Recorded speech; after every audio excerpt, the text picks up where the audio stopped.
Hello, friends. Welcome to another episode of the Franki 411 podcast. I am so excited. I have my first guest today for an interview. I am talking with Tina Erwin of 𝓕𝓻𝓪𝓷𝓻𝓭. Tina has an extensive amount of knowledge and experience in the realm of the spiritual world, and I am so excited and so thrilled that she was willing to be my first guest. She has an amazing amount of content, books that she has written on her website, 𝓕𝓻𝓪𝓷𝓻𝓭. I do hope everyone will enjoy listening to this interview because it was a really great conversation. I really enjoyed myself. So let's tune in and listen to our interview with Tina Erwin from 𝓕𝓻𝓪𝓷𝓻𝓭.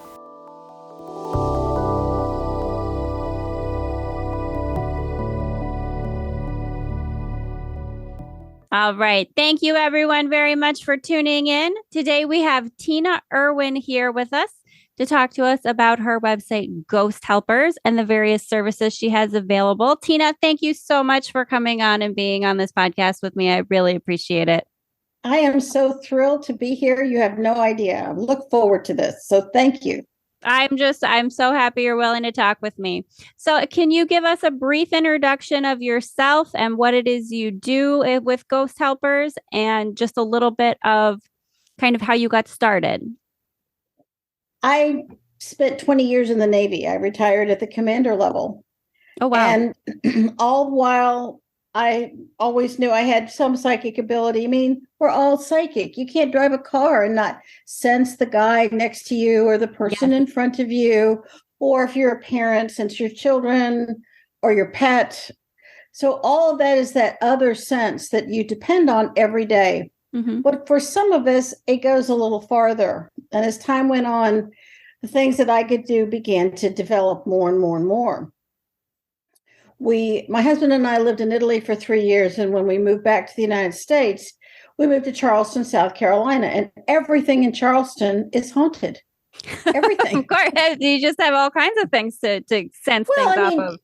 You have to figure you have the Revolutionary War and the War of 1812 and the Civil War. And then you have all of the different plantations and the deaths and the things that happened there. So it's a pretty good bet. And some of these houses are 250 years old. A lot of energy attached to those sites. But my house was 18 months old. And it was so profoundly haunted. Really? Yes. And I learned about predecessor energy. And I think everyone would benefit from understanding this term, predecessor energy. I was going to say that is a new term for me. So do explain. I didn't understand that a brand new house could be profoundly haunted.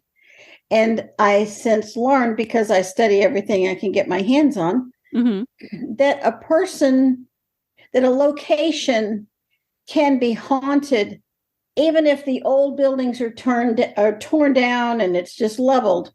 The energy in the location exists in that stack of time. Of time. What a concept. So it's not the brick and mortar is not necessarily what is holding it. It's the energy that's in that time space sort of. That's exactly right. And when you can wrap your brain around that, you think, well, okay, maybe it could be. Well, apparently this was the site of the old Archdale plantation that went all the way back to the 1600s. Oh, wow. And it was a rice plantation. And what happened was they had, it's the 1600s, they had slaves and they had foremen. And we think one of the foremen was haunting us. And this is the thing to understand about ghosts. Not all ghosts are the same. He was a ghost from the 1600s who knew he was actively haunting us. But you can have a ghost from the 16, 17, 1800s who's haunting a location and has no idea that they're dead and that they're haunting it. Okay. So not every ghost is the same. And that's something that I do find very interesting. And not to interrupt you, I do love this information, but I wonder if you could talk maybe just a little bit more about that, since this is kind of your wheelhouse, that not every ghost energy or entity is sentient in the way that we are necessarily. But so you had an entity that was aware of what it was doing to you, but that's not always the case. That's true. This particular ghost I had a Datsun 810 wagon. This was in the 70s. Okay. Late 70s. And one morning I got in to drive my car and it just wouldn't start. And so I drove my husband's car. My husband was at sea. So when I get home from work, I had my car towed to my mechanic in Summerville, South Carolina. And he gets in the car, and we've all had this happen, he gets in the car, it starts right up, perfect. And it's like, nothing's wrong. Oh my gosh. I did not imagine this. He said, yes. But if you had driven the car, the belt blew and you would have destroyed your engine and you could have been in a deadly wreck. Oh, wow. So I don't know why if it had started, it could have been a very serious situation. And I knew, and we named the ghost Jake. I knew that Jake saved us. That is, it's kind of the opposite of the sort of ghost stories that you tend to hear on television, or the kind of interactions that you're used to hearing, that they're all horrible and scary. But, that is really amazing that some an intervention that was beneficial, an interaction that you could very well have saved your life. Oh, but wait, there's so much It gets more. better. Oh, okay. Better. I'm so excited. I wrote 3 books called Ghost Stories from the Ghost's Point of View. They're available on Amazon. Okay. We'll definitely put the links in the descriptions for those. And this ghost story about the house on Botany Bay it's the very first story in book 1. Okay. And one morning we thought we were going to be late. We didn't realize we were late for work. So he knocked on the headboard above us. And he woke us up, and my husband was actually home and heard that. Nice little wake-up call. It was a wake-up call. Another time, he's running down the hall, and there's nothing there. And then there's this other time. My husband was not at sea. He was on a missile submarine. And, it's the middle of the night, and I feel someone get in bed with me on the wrong side of the bed. Then slip his hand in my hand. And I knew this was the ghost. A little sweet, but also a little spooky, a little creepy. It didn't feel sweet to me. It felt terrifying. Oh, sure. And that's the only word I can use. Oh, my God, there's a ghost next to me. And I can feel the coldness of this essence. I didn't say body, this essence. Mm-hmm.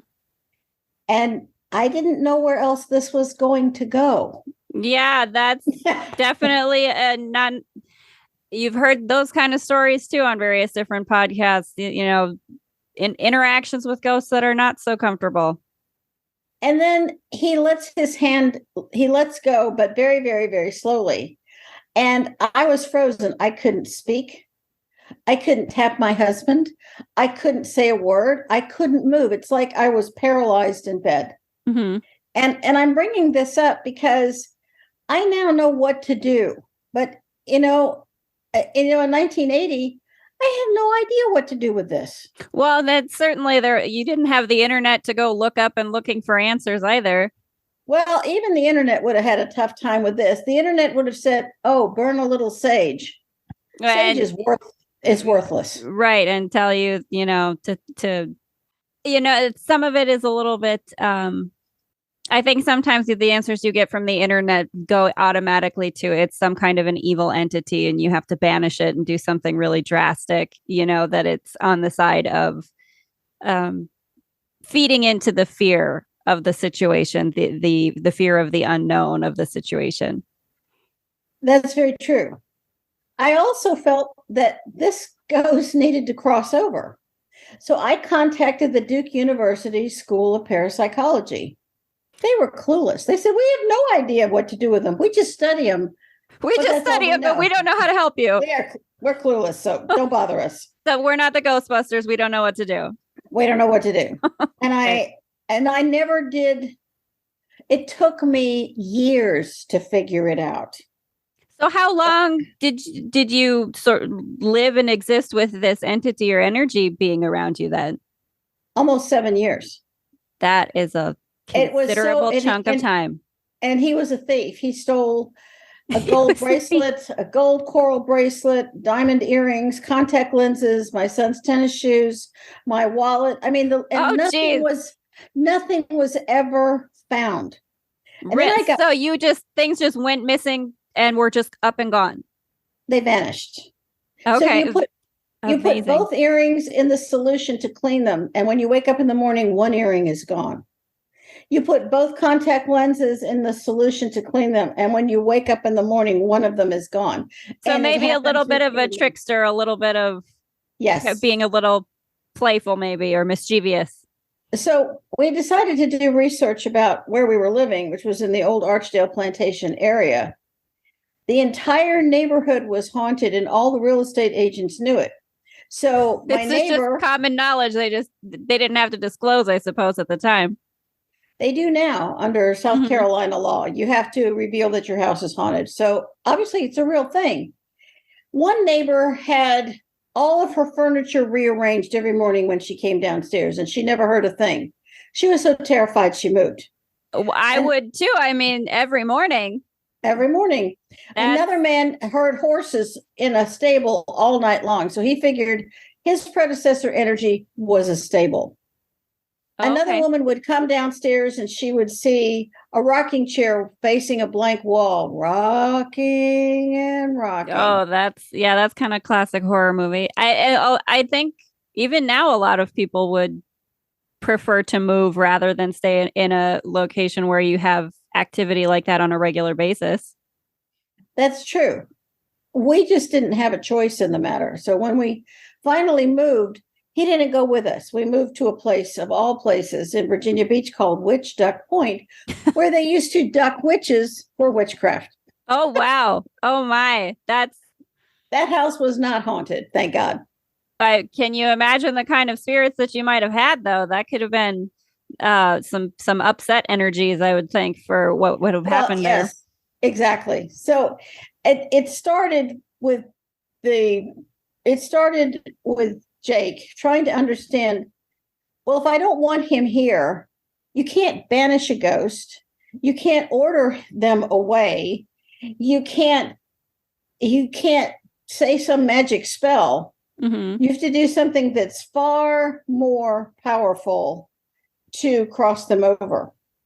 And if they're from a long, long time ago, you have to really go through stacks of time and understand how to work with ghosts from a very long time ago. And that's why I wrote those, basically 63 stories between the 3 books. My daughters-in-law and my daughter said, you have got to tell people these stories. They're amazing. What happens when a house is haunted and people don't know what to do?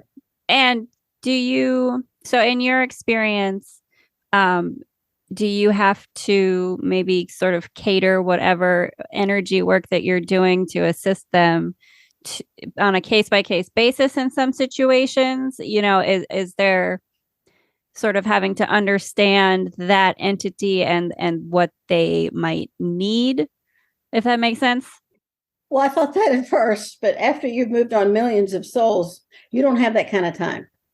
You don't have time for research. You got to get moving. Okay. Well, once I figured out what the process was, then I came up with something called the crossing over prayer. Right. And I saw that in your information. So this is sort of something that you use as a regular technique.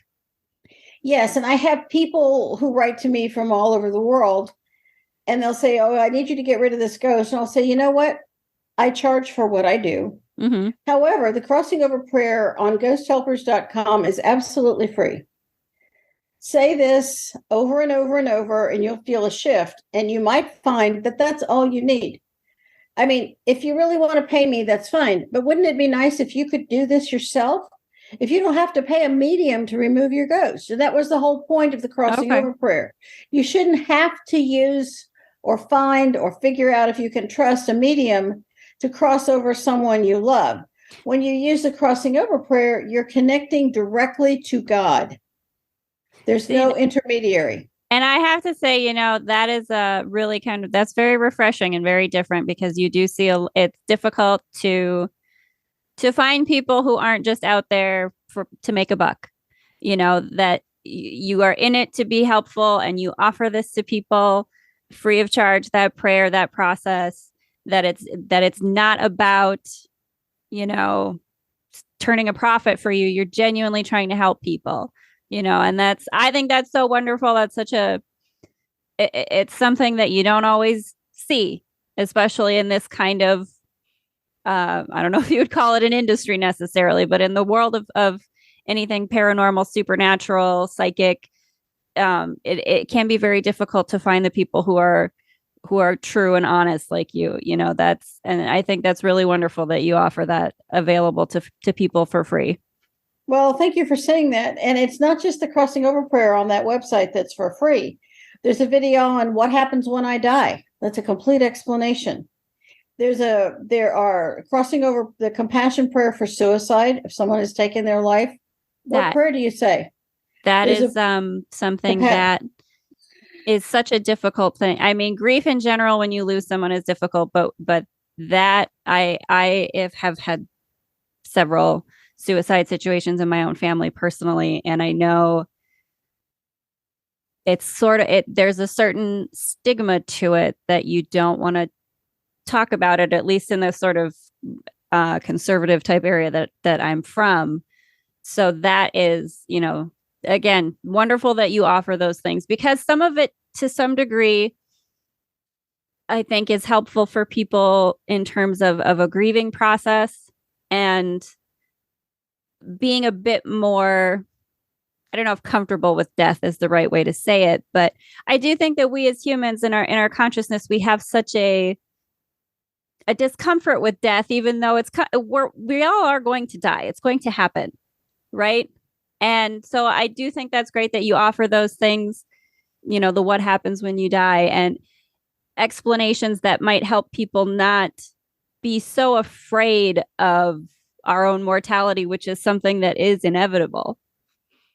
I wrote the Lightworker's Guide to Healing Grief, which addresses death squarely. The Crossing Over Prayer book actually has 88 prayers that help the living and the dead, from crossing over someone who's murdered, to crossing over the murderers, to what do you say after someone's committed suicide? How can you continue to help? It's people wrote to me, alcohol, drug addiction, mass casualty. There's people say, oh, I'll say a prayer. What are you saying? If you're uncomfortable talking to God, this is a good pathway, and it's an audio book. If you're too distraught to say it yourself, just play it on the audiobook. Just listen. You just have to play it and listen. And let me tell you how powerful it is to help someone who's taken their own life find the light. When you have an individual who's taken their own life, they're always sorry. They can't believe it's not any better than when they were a physical body. And so they hang around the living. That's why some people think suicide is contagious, because there's a resonance issue. Sure. And so there was a client who she was suicidal herself. So she was from South Africa. She reached out and we got some help. And so she was able to use the compassion prayer for suicide over and over and over. She had 17 family members take their own lives. Oh, that is. And as soon as all 17 were crossed over, it's like the light came on in her life. It was so astounding. She opened a business. She got married. Oh, amazing. She wasn't depressed anymore because she couldn't differentiate her feelings from their feelings. The energy from them. Sure. Exactly. And if it's your family, you do have a deeper connection. And I do absolutely believe that, we are all psychic and we've just kind of forgotten and been trained out of it to some degree. But when you have family members, there is something to being connected by DNA, by blood, that you do have. It's like how they say, depression and anxiety are hereditary. Like there is something to that energy that you're attached to some of those things. And 17 people, that is, I mean, so tragic, but it does say, well, obviously there's some kind of heavy, painful energy attached to that family. And what a wonderful thing that she was able to heal that and heal herself. And, it's sort of a trending thing, I know, on social media and what have you, to talk about breaking generational curses. But I mean, what a hell of a generational curse to break, that sort of heavy energy.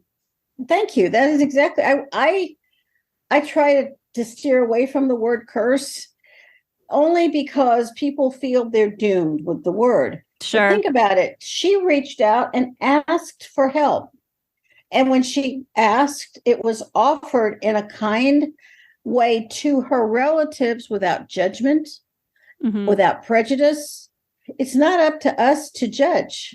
And I've crossed over some pretty horrific souls, really, really bad people. And they didn't understand why I would help them. And it's like, dude, you're not mine to judge. Thank goodness. Right. That's it. It's good that it's not up to us.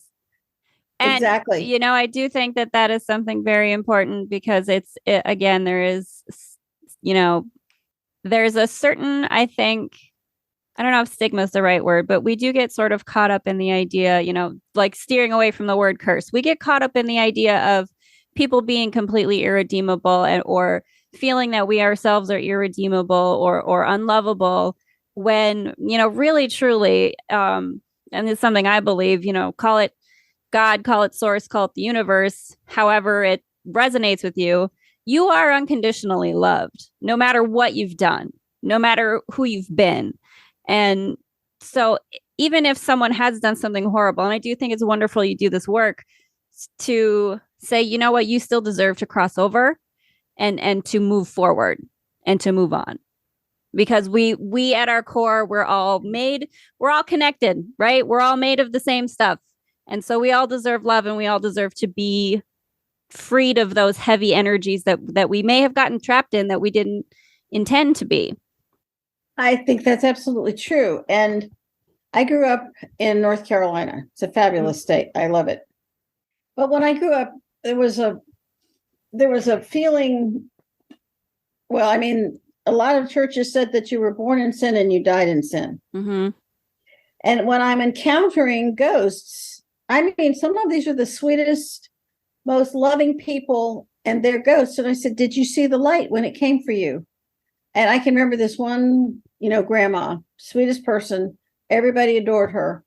And she said, I did. And I said, well, sweetie, why didn't you cross over? And she said, well, my pastor told me I was born in sin and I'm going to die in sin, and that God couldn't possibly love a sinner. We're all sinners. So why would God want me? That's so sad.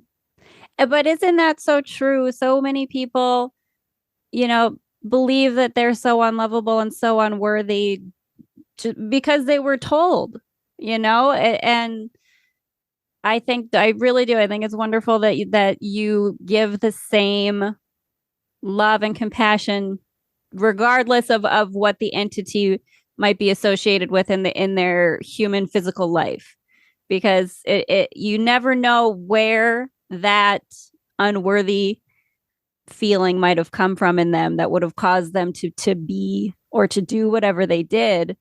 And again, everyone is deserving of love. And I think that's really wonderful that you can help people like that, because I think that's something that is pretty common in our society. The idea that you're just inherently bad somehow, right? That you're never going to be good enough. Yes. Mm-hmm.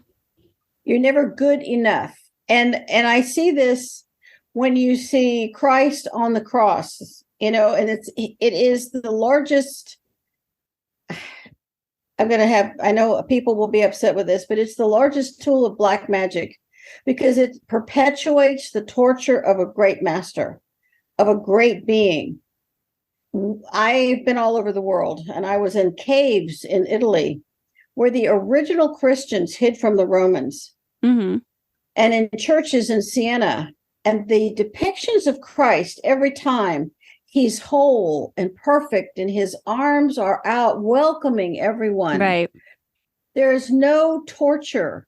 There is Christ's message was joy. It was not sin. It was not torture. It was love. Take Christ off the cross, put that being in your heart, and remember your goodness.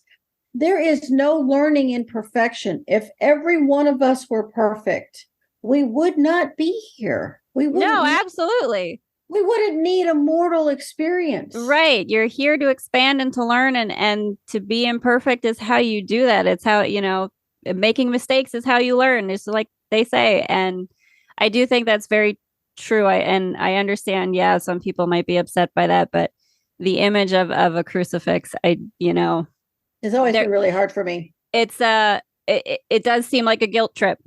Like this person was tortured to save you, and it's your fault somehow. Right. It's your fault. It's very blameful. It's very and exactly. I do agree with that. I don't think it's helpful. I think a big reason. I'm not personally religious in the sense of Christianity or picking a religion, but definitely, again, spiritual, more in the sense of God is every single one of us. We are all a part of source. We are all a part of all that is. We are all love at our core. And I agree with that it's, take the love and the goodness. Don't take the look of a torment and torture that somehow that's what this physical existence is supposed to be. It isn't. It's supposed to be joyful. It is supposed to be joyful. And I think that when you think about some things, most people don't cross over. They come back life after life after life after life. Mm-hmm. And sort of repeating it until you get it right, kind of, or not right, but until you've sort of woken up to the understanding of the love and the joyful part. Exactly. And if you go to the 23rd Psalm, okay. Lo, though I walk through the valley of the shadow of death, I will fear no evil. Well, there can be some really dark things in the fourth dimension. We live in the third dimension. Mm-hmm. But eventually the psalm goes on, he restoreth my soul. If you don't cross over, how is your soul ever restored? Because the light of the divine heals you in ways you didn't know you needed to be healed. Right. And when you cross over someone who's done terrible things or who feels darkness has just clouded them, and a person who's hideously depressed and they don't even know why. Yeah, and that's you pull that darkness away and you give them light. It's one of the greatest gifts you can give another soul is the light of the divine. And it's so easy. I love that. And I wonder if you can talk a little bit. So I know that you do this with spirits and ghosts, but I know that you also have in your information on your website and your various information, your books, also this idea of giving that same light to the living or to yourself. So I do think that's a big, again, we do live in a society that is rife with depression and anxiety and people who are suffering from a darkness, like you said, that they don't necessarily understand. And it might not even be something from this life. It could be a different incarnation, past life regression, I know is another thing that you have that you talk about. So can you talk a little bit about that and what methods do you use and what sort of information you have available for the living and for people who are looking for that light and are maybe struggling to find it? Yes, I would be happy to. I help people who have unusual spiritual problems. If a person has felt alienated from what I call organized religion, then there is a separation. And you have an awful lot of people who were abused, sexually abused, spiritually abused. And what happens is that abuse damages a person's root chakra. Okay. Don't ever let somebody open your chakras. Ever. Okay. Can you explain that a little bit? Because I know that that's something that, again, is sort of big in the spiritual world. chakra cleansing, aligning your chakras, meditations don't for let, those sort of things. Don't let anybody do that. And here's why. A chakra is a Sanskrit word for wheel. Mm-hmm. And there are blades in the wheel. And if you were to think of those blades like the petals of a rose, and the root, when you come in with the karma from previous lives. Mm-hmm. Well, let's say that everything is about as innocent as you can get, in the early years of life. Well, every one of those chakras is like a rosebud. If you think about a rosebud with the tight parts of the green around it, you can't see what color it is. Mm-hmm. For that rosebud to blossom, it's the right time and warmth and moisture and temperature. It has its own intelligence and timing of how to do it and when to do it. And when and there are a lot of people who have an ego that says, I can open your chakra. Oh, I can open your third eye. Oh my God, among the worst things you can do. Okay. Because if you artificially peel back the sides of the rosebud, what you're doing is you are damaging the rose forever. You can't put that rose back. It will never flower correctly. And that's what happens with sexual abuse. Interesting. That's why the trauma of a sexually abused person, be fibromyalgia, chronic fatigue, uterine cancer, ovarian cancer, testicular cancer, start with or all of those cancers, all of those problems. If they were sexually abused, those are the follow-on things that can happen to them. When you work with that person to heal as much of that as humanly possible, then you give that person an assist. Does it mean I make their chakras perfect? I give chakras some healing, but I don't ever open someone's chakra. And one of the worst is to open somebody's heart chakra or their third eye or their crown. Any chakra do not let anybody ever open it. One man let a psychic open his third eye so he could be more psychic, because she told him he was a great healer from Atlantis, which is the same crap they tell everybody. Again, that's where it's difficult because, how do you know who? And I think, for me personally, the thing that I think all the time is that it's sort of like everyone has to have, for lack of a better way to say it, everyone has to have their own come to Jesus moment. There is a timing, there is a natural intelligence to everyone, whatever their core center of their being is. And you can't force them to mature, if you want to say it that way. People have to realize things on their own, in their own ways, by their own processes, and if they ask for help, yes, you can give them help, but you can't ever force someone to realize something or to shift something. That's something that you internally have to be willing to do. Yes, you can ask for help, but you have to be willing to be in that process yourself internally. And so it's like you say, artificially trying to do that, it doesn't flow with the timing and the natural internal processes of that person in terms of their energy or their core being. That's very true. And this particular individual, I don't know what she did to him, but once his third eye was opened, he couldn't believe the horrors that he saw. I mean, there's a lot goes on in the fourth dimension, the ether, that either you are at a maturity level that you can handle or you've studied. Right. It's not for the faint-hearted. And he nearly lost his mind. He nearly lost his life. He was so terrified. Just not ready for those things. He was not ready for that. And you can't decide, gee, I think I'll be psychic today and let somebody open your third eye. Just wake up today and I'll do it. Well, it's like saying, I think I'm going to be a pilot and drive a 747. Gee, I don't think so. No, yeah, there's a process to that. There's a learning that you have to go through. And that's interesting. Yeah, you have to blossom in your own time, which is exactly what you're saying. Yes. And so I think that's interesting. I don't know if you're familiar with, so what popped into mind for me is, I know that, probably, I think during the 70s is when it was being done, the CIA remote viewing processes.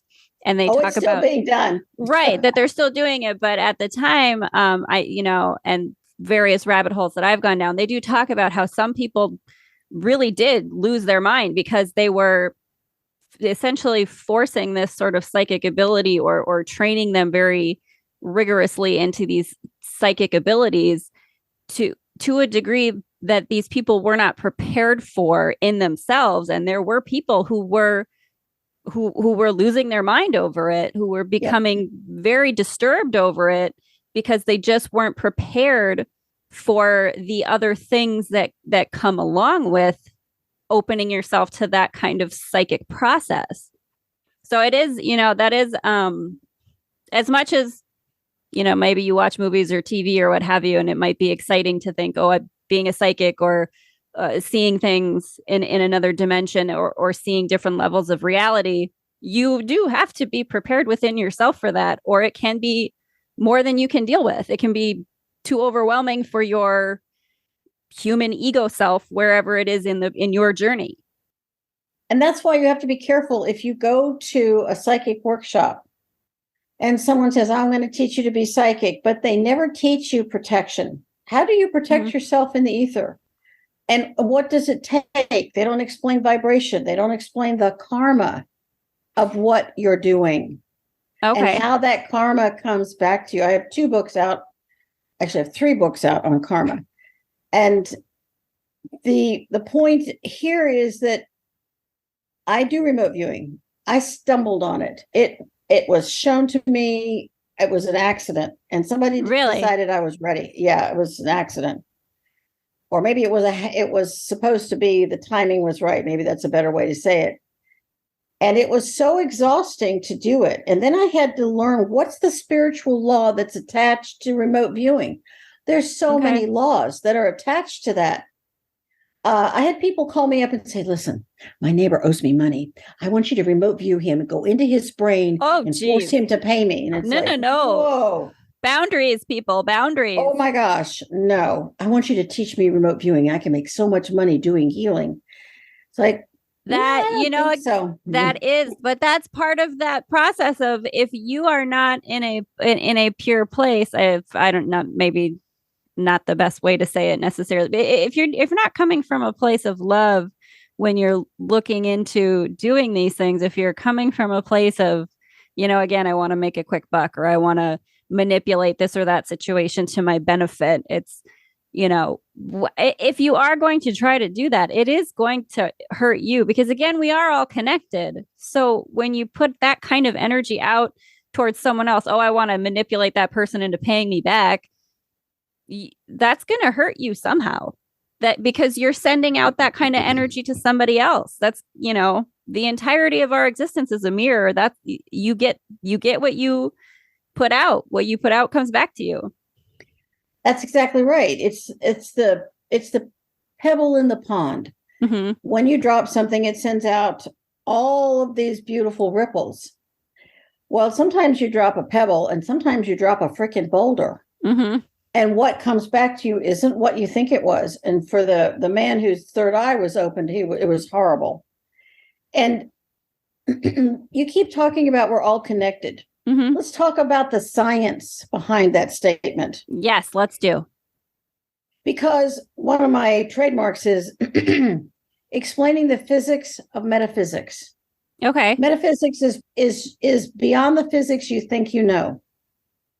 We have all heard of string theory and quantum entanglement. Yes. They're now beginning to understand that both of those relate directly to the quote, we're all connected. Right. This also goes back to one of the original 12 tribes, which were the original Hawaiian people, which was the original site of Lemuria. Everybody's heard of Atlantis. Yes. But there was Lemuria. Lemuria is not talked about as often. I because I go into those rabbit holes myself. I don't want to say rabbit hole in the sense of in a bad way, but you're learning. Right. You're and I'm trying to absorb all this information, but there's you kind of have to research really far to find people who talk about Lemuria, you know, so I'm fascinated to hear more about it. In Lemuria, there's a wonderful author by the name of Frank Alper. So if anyone who's really interested in Lemuria, Frank Alper is the guy who talks about Lemuria. And he also talks about Atlantis, and he talks about spiritual law, although sometimes his books are hard to find. Okay. And there were certain spiritual laws written down for all Lemurians, and they created a society that stayed in balance until they went out of balance because they started to disobey the laws. And one of the laws had to do with understanding something called Aka chords. Okay. In Hawaii, there's something called the 𝓲𝓻𝓪𝓷𝓴𝓲, 𝓲𝓻𝓪𝓷𝓭𝓬. Okay. In 𝓲𝓻𝓪, there is only one sin in 𝓲𝓻𝓪, that is hurting another self. And there, in the 𝓲𝓻𝓪 tradition, the great kahunas, the great wise ones, believed, and I can see it, that we are all connected through something called Kino Aka substance or Aka chords. And AKA is the root word for Akashic record. Okay, sure. Yep. So looking at how this is put together, you have what's called this thin blue Kino Aka substance that connects you to every person you've ever met, every place you've ever been, everything you've ever touched, every experience you've ever had. And as we are all globally connected in the 5 degrees of separation, is nothing short of astounding. That is basic string theory. It's also quantum entanglement because we are entangled with each other through these Aka chords. And our Akashic records, beware of someone who says, oh, I can clean up your Akashic records. Don't let somebody do that to you. And you know, I'm, again, you know, like you said, learning and definitely exploring these things, you know, absolutely do believe that it is true that, you know, anything that can ever happen, has ever happened, will ever happen, exists in the here and now. All possibilities are possible. It just depends on what you vibrate with. And the idea to me of people saying, you know, that they clean up your Akasha, it's like, again, it's that idea of you can't have someone else be forcefully doing something for you. You have to go through your own journey and your own process. Like you said with the rose, but I love that. I love that metaphor because it is true. Like if you try to open a flower artificially before it's time, you're going to destroy it. It doesn't grow properly. You know, you have to allow it to happen in its own time, you know, and I do understand I mean, listen, I'm a Sagittarius. I'm a fire sign. Patience is not my thing. So I understand people who might want to sort of speed a process along, but it is true. You can't force something and have it be the beautiful flower, the beautiful thing that it was meant to be. It has its own intelligence of how it's meant to unfold. Okay, you used a really powerful word. It has its own intelligence. Yeah. That is an extremely important statement because every chakra has a timing and intelligence of knowing when is the time for you to blossom in this way. Right. And that is the perfect word. That is something that I have been trying to remind myself because of where I'm at, just, you know, in my own process, trying to sort of speak to my ego a little bit and just be like, okay, I know you want things to shift and move and go fast, but remember that, you know, your chakras, yourself has its own intelligence and knows what it's doing. Let it do what it's doing. And so do you have processes or information or techniques for, you know, maybe for someone like me who is in a space of, I really would love to speed up a process, but it's got its own timing. You know, do you have can you speak to that a little bit for maybe people who are in that space? I work with parents of psychic children. Do talk about that. Yes. And I have several clients in different states with extremely psychic kids. And, I work with psychic kids as young as 3 months. Oh, wow. I mean, and the mom of one of these parents right now currently she wants to know everything she can do to raise the frequency of her house. She wants to know how to parent and what she can do and what are the tools she needs and how can she understand it. Mm-hmm. And so what we do is she comes up with an issue and then we work and work and work. We address the issue and then she goes back and she does all those things. Okay. And then she lives with them and then she comes back to me. And so she gradually takes each step. And when I work with someone, sort of a process at a time, or a process at a I'm not sure how you would say it. Sort of, I mean, it's almost a lesson at a time, right? Sort of, it's kind of like any other learning process. You gotta get to this level first before you can go to you have to be a beginner before you can be an intermediate. Nobody is an expert surfer the first time they jump on a board. I played 7 instruments, but I was never great at any of them. I mean, that sounds like me. I want to dabble in everything. I wanted to figure out the fingering. Oh my gosh, this is so much fun. Yeah. And I loved violin, but I'm not a violinist. Mm-hmm. It takes years to get to that place. And dedication and continued practice. Yeah. And a musician feels the music, like a surfer feels the ocean. They feel the sea. They feel the nature spirits. They feel all of those things. It's a flow state. Yeah. And when I work with someone, we have to remove some of the spiritual baggage that people come into life with. Right. Okay. Before they can move forward, because I am strictly bound by spiritual law. If I put my toe on the line, there are consequences. And if you are a psychic who knows this, the karma for you is magnified. You can't say you don't know. So what sort of, when you say spiritual law or so the biggest law is to essentially not harm another. First do no harm. Mm-hmm. And there's so many different ones. You can't want something for someone they don't want for themselves. You can't want but that sort of goes back to do no harm, It's all do no harm. Right. And this also goes back to, I see this with people who do healing. If one more person tells me they're a master healer, Christ was a master healer. The rest of us, we're working on the process. Mm-hmm. It's take a step back from your ego. It's a really important element. Yes.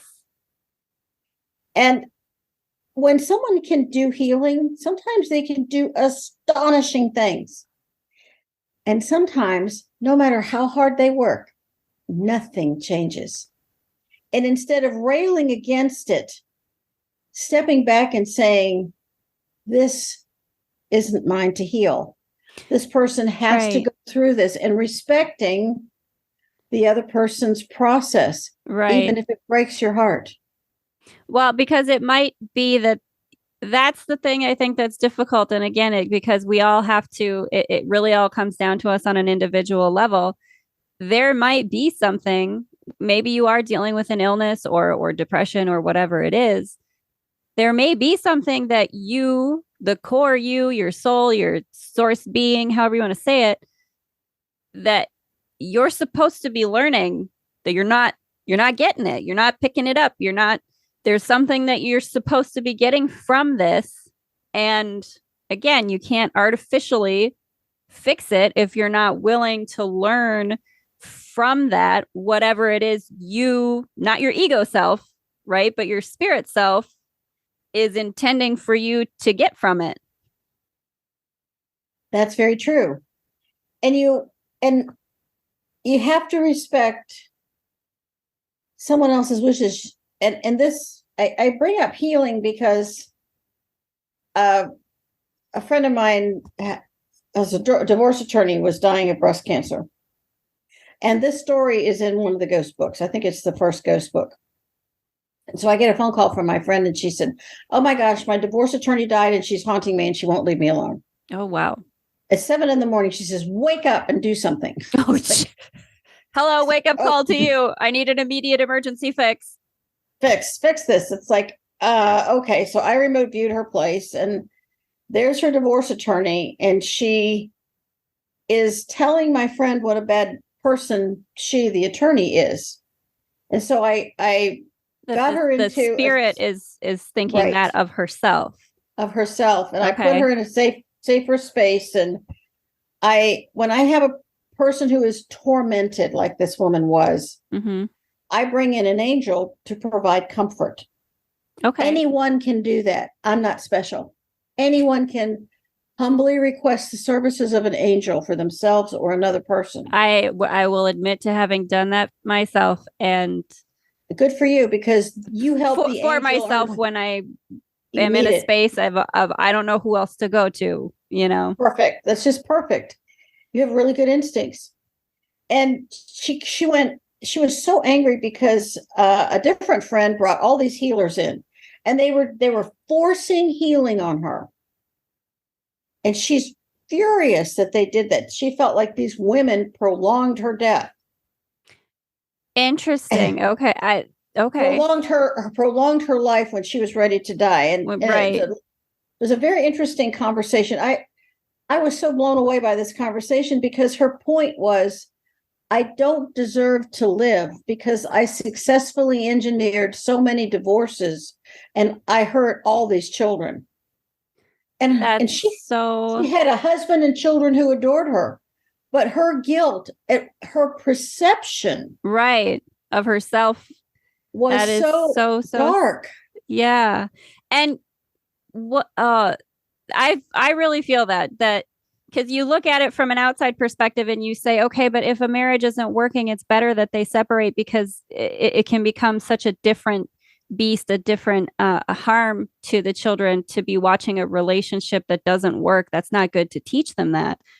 But for her to see it again, perspective is such an important thing, that the perspective you have of yourself can sometimes be so sort of corrupted, that it, like you say, she had a husband and children that adored her.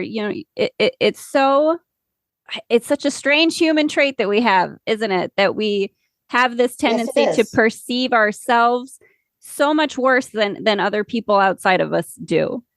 And I started the example because people were forcing healing on her she didn't want. And we've kind of segued into, not all ghosts are the same. In this case, she didn't cross over because she was convinced she was a bad person. And she deserved to be where she was. Exactly. And when I brought the angel in, she cringes. "No, I don't deserve that angel." No. So I brought in a child angel. And I had this child angel slip her hand into the ghost's hand. And a child angel is not as intimidating as a big 7-foot angel. Right. Yeah. And she started to melt because she saw the anguish on the faces of the children, and it just didn't leave her. And and of course she had breast cancer, which is a sadness in the heart. Men have heart attacks, women have breast cancer. And when I crossed her over, she still didn't, no matter what I said, she couldn't believe she was worthy. And she looked at me sadly, and it helps me to know she is going to get help on the other side. And I asked for special assistance for her on her behalf. And then my friend said, "Oh my gosh, I can feel she's gone." "Oh, I'm so glad you helped her." Yes. Oh, well, that's amazing. And that is so incredible to see how those heavy, dark feelings that we put upon ourselves and the views that we put upon ourselves, how they just cling to our energy, to our essence, and the amount of assistance you need to be able to see yourself as worthy, that you would have to to cross over into the realm of non-physical, of complete unconditional love before you can see your own worthiness. I think that's such a, this is another thing I talk about, is sort of the shifting in human consciousness.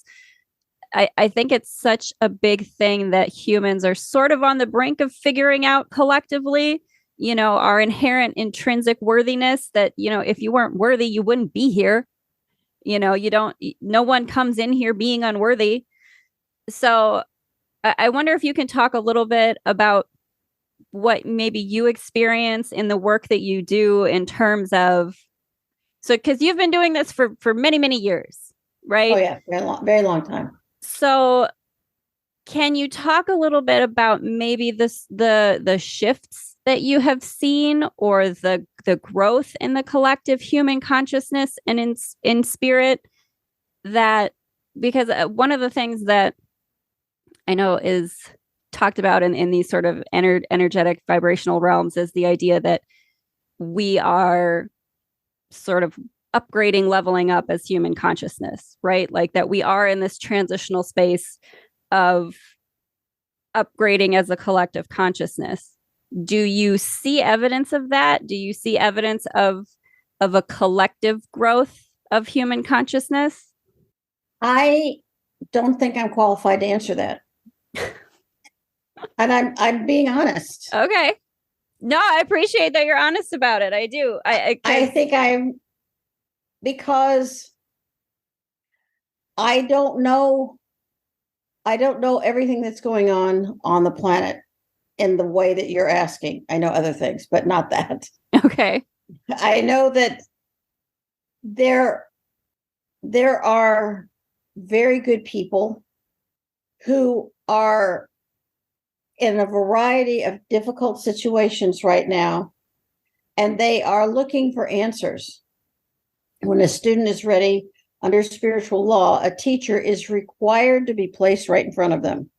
That's part of the law. Okay. And many people are looking, and they look until they get to a certain level, and then they're satisfied with that level.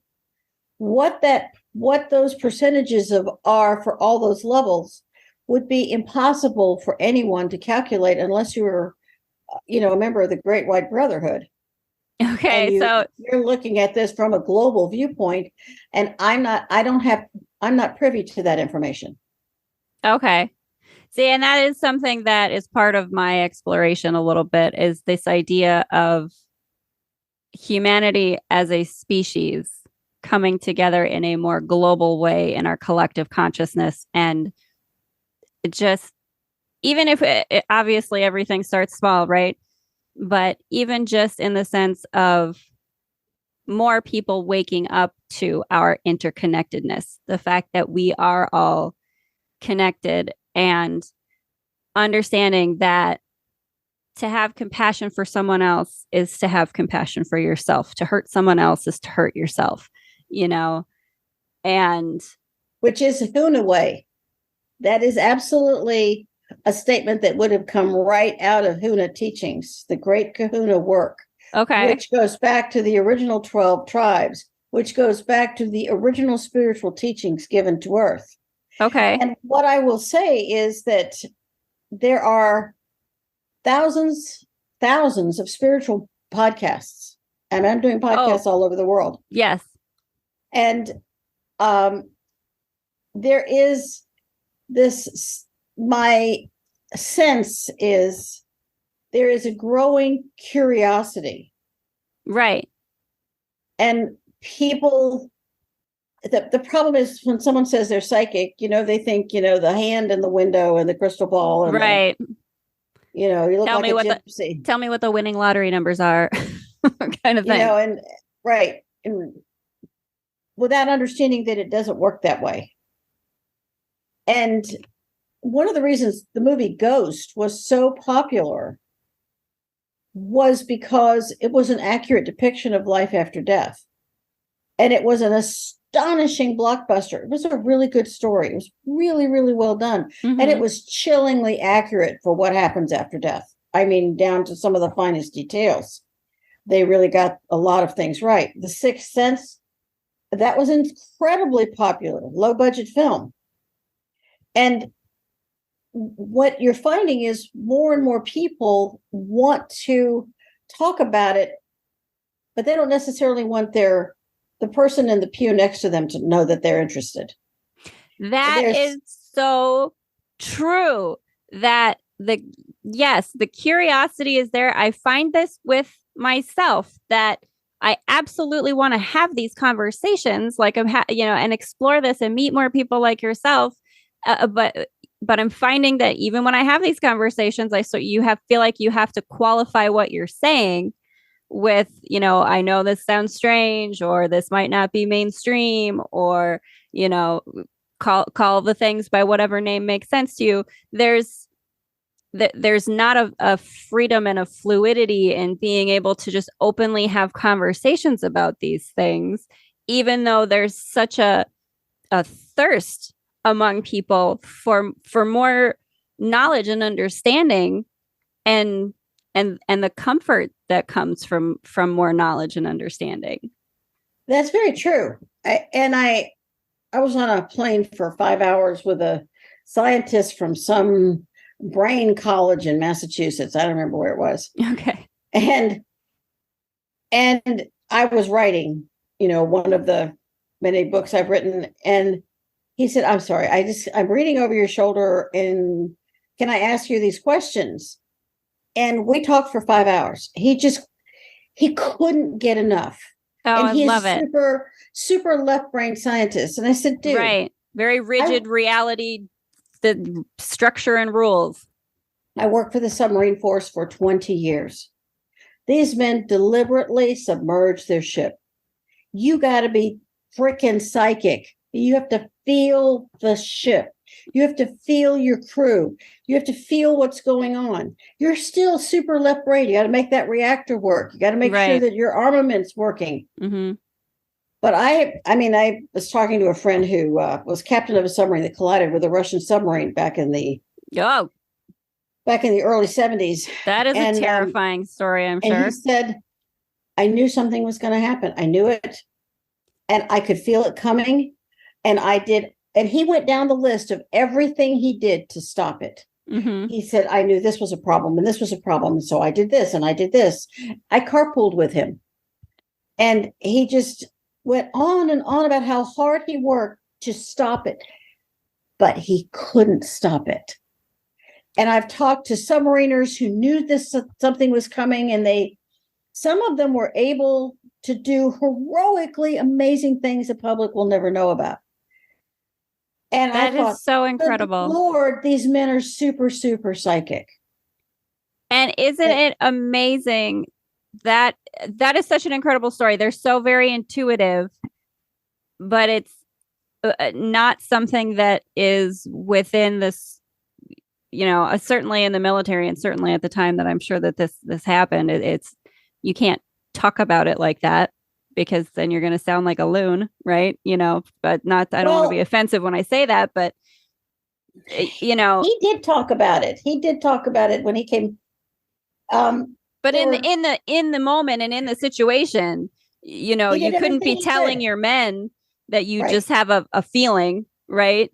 There again, like you say, that left brain, you have to follow the structure and have reasons and give the logic of things, when really that it's not necessarily logical or rational, that you just know that something's coming.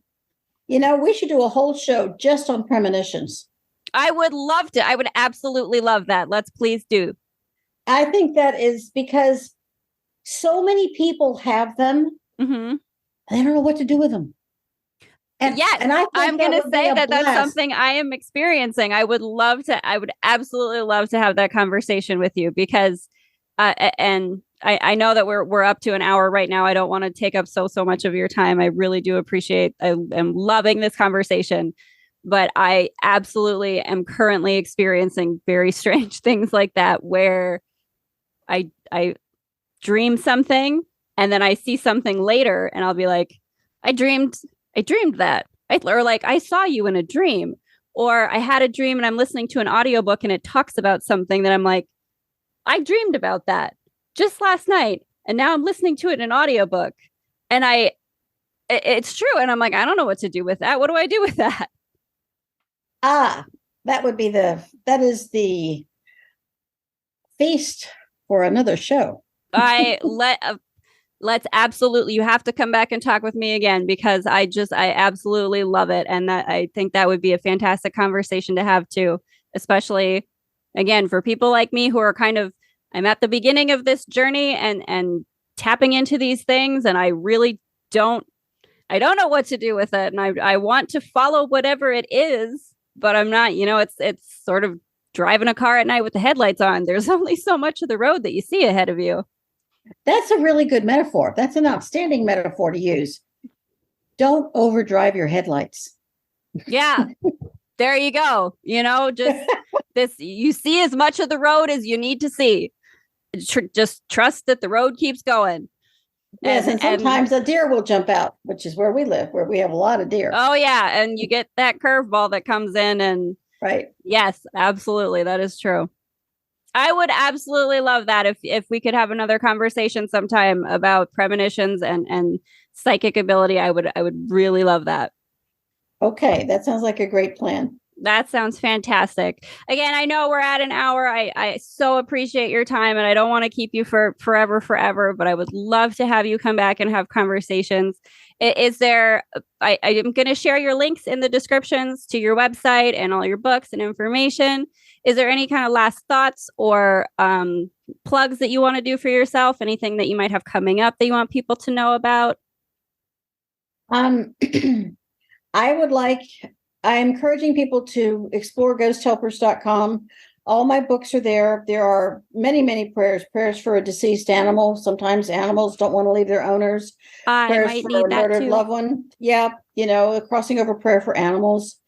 It makes huge difference for owners. When you cross over a soul, it is the compassion you are going to want for yourself. Mm-hmm. And it opens you up to the tender mercies and the beautiful light of the divine. And it will change your life in the most beautiful and positive way. I love it. And Haley, I cannot thank you enough for having me on your show. You're a blast to work with. I would love to come back. I appreciate you. You're my first interview. I'm so glad someone was willing to be the first one. It means so much to me, and I've loved this conversation. I'm so glad that you agreed to talk to me. Thank you so much for being here. You're welcome. Awesome.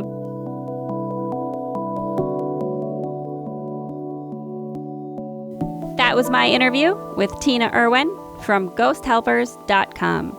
Thank you so much again, Tina, for being willing to be my first guest. I so enjoyed our conversation. I would absolutely love to have you come back again and dive more into all of these different subjects. I know that we only just grazed the surface of the information and experience that she has available. So grateful that she was able to come onto the podcast and have this conversation with me. If you would like to check out more information from Tina, you can find her at ghosthelpers.com. Links will be in the description. She has an amazing amount of content available for you. She has written many, many books on these subjects that you can check out. She's got some free prayers available for those of you who may be looking for a little bit of assistance in some of these realms. She's got an amazing amount of content. Do go check her out. If you'd like to support more content from me, Haley Overseth, and the Franki 411 podcast, you can subscribe to our Patreon at patreon.com/AbernathyFranklin, which is, of course, also the umbrella Patreon for my fictional podcast, The Adventures of Abernathy Franklin, which you can also find wherever you're listening to this podcast. I am eternally grateful for any little bit of support. Like, share, subscribe, comment, leave a review, and absolutely, if you join the Patreon for support, I do so love you for that. Truly, this is my passion, writing and having these conversations about human consciousness with the wonderful people in the world who are willing to talk to me about it. So thank you so much, everyone, for listening. Thank you for supporting. And until next time, much love to you, my earthbound and cosmic friends. Wherever you are out there, I hope you're doing well.